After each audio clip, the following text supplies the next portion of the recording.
తెనాలి వృద్ధ మహిళల జంట హత్య కేసులో పురోగతి లభించింది. కుసుమ అనే ప్రధాన నిందితురాలకు మరో 2 నిందితులు సహకరించి కేవలం బంగార ఆభరణాల కోసం 2 వృద్ధులను హత్య చేశారని తెనాలి డీఎస్పీ తెలిపారు. నిందితులైన పెరవలి కుసుమ కుమారి, ఇళ్ల గోపి మరో మైనర్ బాలుడిని అరెస్ట్ చేసినట్లు తెలిపారు. వృద్ధులను హత్య చేసినట్లు నిందితులు అంగీకరించినట్లు తెనాలి డీఎస్పీ జనార్దన్ తెలిపారు. నిందితుల నుంచి 34,500 నగదు, బంగారపు తాడు, ఆటో స్వాధీనం చేసుకున్నట్లు వెల్లడించారు. వాళ్ళ డాక్టరు, అల్లుడు, కోడలు కూడా బయట డాక్టర్లు, బయట ఉద్యోగాలు చేసుకుంటారు. ఆ డాక్టర్ గారు ఏదైనా అవసరం అయితే ఎవరైతే ముద్దాయి ఉన్నారో వాళ్ళని వెళ్ళి కొంచెం మా అమ్మకి బాగుందా లేదు చూడు, కొంచెం మాట్లాడుతూ ఉండు, ఏదైనా పని ఉంటే చేసి పెడతా ఉండని ఫోన్ చేస్తుంది.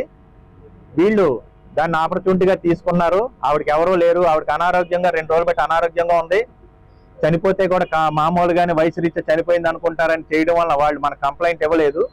కానీ ముద్దాయిలు ఆ అమ్మాయిని అనుకున్న విధంగానే అమ్మాయి వీక్గా ఉంది, 2 రోజులు బట్టి వీక్గా ఉంది. చనిపోయిన వెంటనే అమ్మాయి మెడలో గొలుసు చోరీ చేశారు.